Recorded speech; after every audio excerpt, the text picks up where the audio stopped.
రెడ్లు వెలమలు అనేటువంటి మాట్లాడతారు. మా అందరి ప్రశ్న, ఈ రెడ్లతో వెలమతో ఇడుపు కాగితం ఎందుకు అసలు? రైట్. ఒకటి, ఇది ఒక బలమైన ఆవేదన. ఇక్కడ ఉన్నటువంటి జెన్జీ యువత చెప్పండి, భారతదేశంలో 15% మంది దళితులు ఉన్నారు, 15% రిజర్వేషన్ వాళ్ళకు, 7.5% షెడ్యూల్ ట్రైబ్స్ ఎస్టీలు ఉన్నారు, 7.5% రిజర్వేషన్ వాళ్ళకు, 10% ఓసీలు ఉన్నారు, 10% రిజర్వేషన్ వాళ్ళకు. మరి 60% ఉన్న బీసీలకు 27% మాత్రమే రిజర్వేషన్ ఇస్తా ఉన్నారు కదా. మరి మాకెందుకు, మాకు సరిపడా ఇవ్వడం లేదు అనేది ఒక బలమైన పోరాటం. ఒక ఆయన అడిగిండు, మల్లన్న ఎక్కడి కులాలు, ఈ కాలంలో కులాలేంటి మతాలేంటి అని చెప్పి మాట్లాడుతూ ఉన్నారు. ఎస్, నా ఇంట్లోనే కదా ప్రజాస్వామ్యం అంటే. ఫస్ట్ నా ఇంటికానే స్టార్ట్ అయింది. నా భార్య షెడ్యూల్ ట్రైబ్స్, షెడ్యూల్ క్యాస్ట్, నేను బీసీ. నా ఇంటి దగ్గరనే స్టార్ట్ అయింది. ఒక ఆయన నాకు కలిసి ఏమని, అన్నా నువ్వు పోరాటం చేస్తా ఉన్నావు కదా, మా పేరు చివరన అది ఉంటే మీకు ఇబ్బంది అవుతా ఉందా? మేము అది తీసేసుకుంటామన్నారు. అన్నా మీరు అవి కూడా తీసేసుకోకండి, కానీ నీ ఆస్తి నా ఆస్తి ఒక దగ్గర శీర్షగా పంచుకుందామా అని చెప్పినాం. సైలెంట్. ఒకటి మాత్రం గుర్తుపెట్టుకోండి, తెలంగాణ రాష్ట్రం పుట్టిన 1948 సెప్టెంబర్ 17 నుంచి ఈ రోజు వరకు ఒక్క బీసీ వాడు కూడా ఈ రాష్ట్రానికి ముఖ్యమంత్రి కాలేకపోయింది. ఈ విద్యా వ్యవస్థ, సర్కారు బళ్ళలో చదివేటువంటి మెజారిటీ పిల్లలు ఈ బీసీ, ఎస్సీ, ఎస్టీ, మైనారిటీ వర్గాల పిల్లలే, 90%. రెండో విషయం ఏంటంటే, ఇంకా చాలా భయంకరమైన విషయం, గవర్నమెంట్ స్కూల్లో చదువుతున్నటువంటి పిల్లగాడి భోజనానికి ప్రభుత్వం ఎంత ఖర్చు పెడుతుంది తెలుసా? ఒక నెలకి 1530 రూపాయలు ఇస్తా ఉంది. 1530 రూపాయలు గవర్నమెంట్ స్కూళ్లలో, హాస్టల్లో ప్రభుత్వం పిల్లలకు తిండి పెట్టడానికి ఒక్క విద్యార్థికి 1530 రూపాయలు ఖర్చు పెడతా ఉంది. చెంచల్గూడ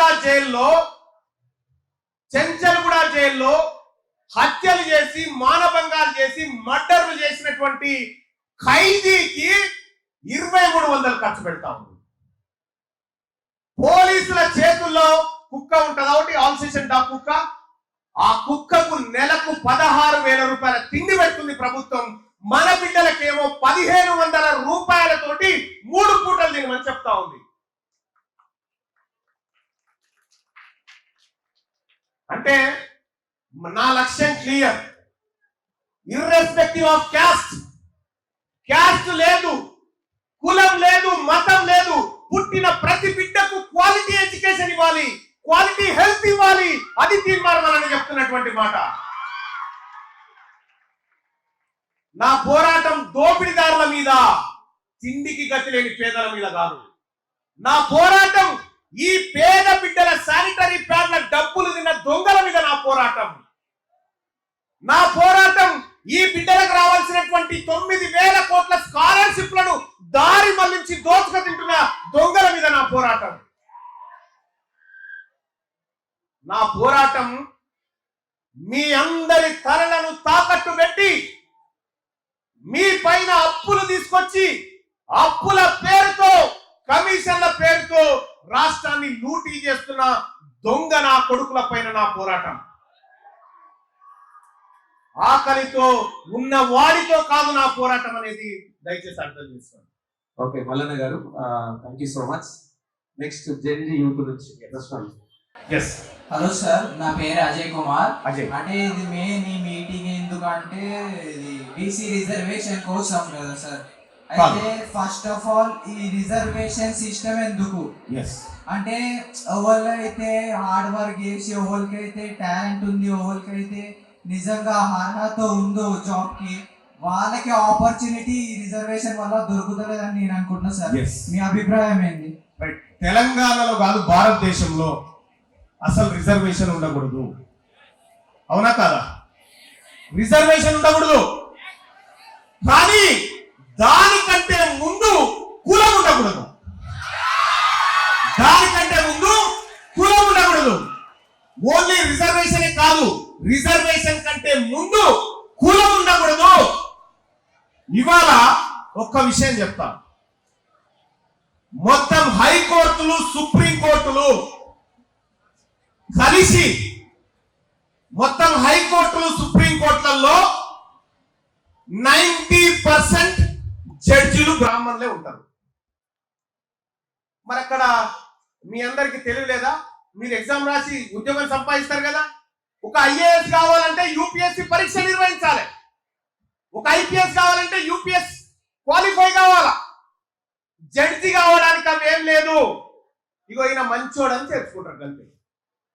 ఆ మంచోడే 90% మంది జడ్జిలు ఒకే కులం నుంచి వచ్చి కూర్చున్నారు అక్కడ. అందుకే ఫస్ట్ కులం పోవాలని చెప్తా ఉన్నా.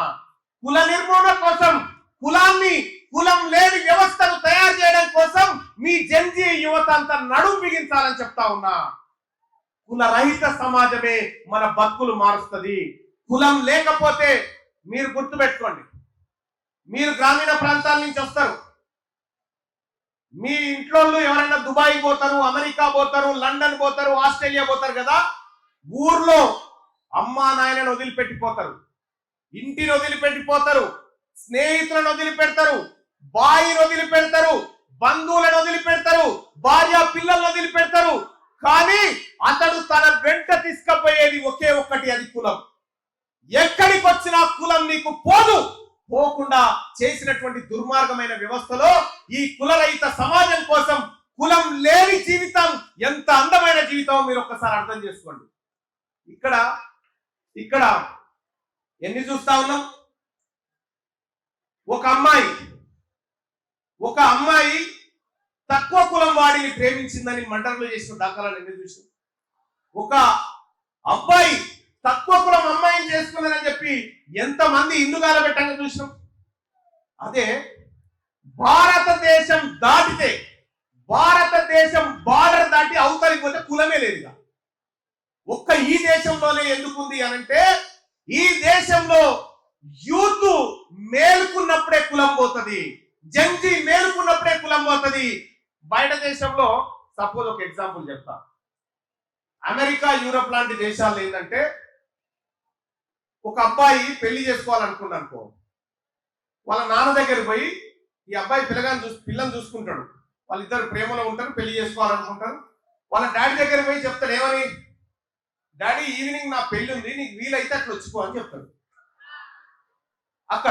ఇక్కడ పిల్లగాని తండ్రి ఏం చేస్తాడు, వాళ్ళ అమ్మ ఏం చేస్తుంది, ఎంతమంది అన్నదమ్ములు, ఎంత ఆస్తి పాస్తులు ఉన్నాయి, మంచిదేనా, జాతకాలు కుదిరినాయా, ఇవన్నీ చూస్తారు. ఒక్కటి చెప్పండి నాకు, అమావాస్య రోజు లేదంటే గ్రహణం పట్టిన రోజు అసలు అన్నం తినొద్దు, ఏం తాగొద్దు అని చెప్పి చెప్తా ఉంటారు కదా మన ఇళ్ళల్లో. ఒక మనిషే ఆ రోజు కుక్క అది తినేది తింటుంటది, పశువులు మేస్తుంటాయి, పిల్లి తన పంతాన్ని చేసుకుంటది, కోతి తన పంతాన్ని చేసుకుంటది. ఒక మనిషికి మాత్రమే ఇబ్బంది. మీరు చూడండి, శక్తి జాతకంతో పని లేదు. శక్తి ఏర్పడటానికి జాతకంతో, రాసులు, తిథులు, నక్షత్రాలతో పనే లేదు. ఎవరి దగ్గర డబ్బు ఉంటుందో వానికి పంచాయతీ. మీరు 7 వారాలు చేయాల్సిందే అని చెప్తారు.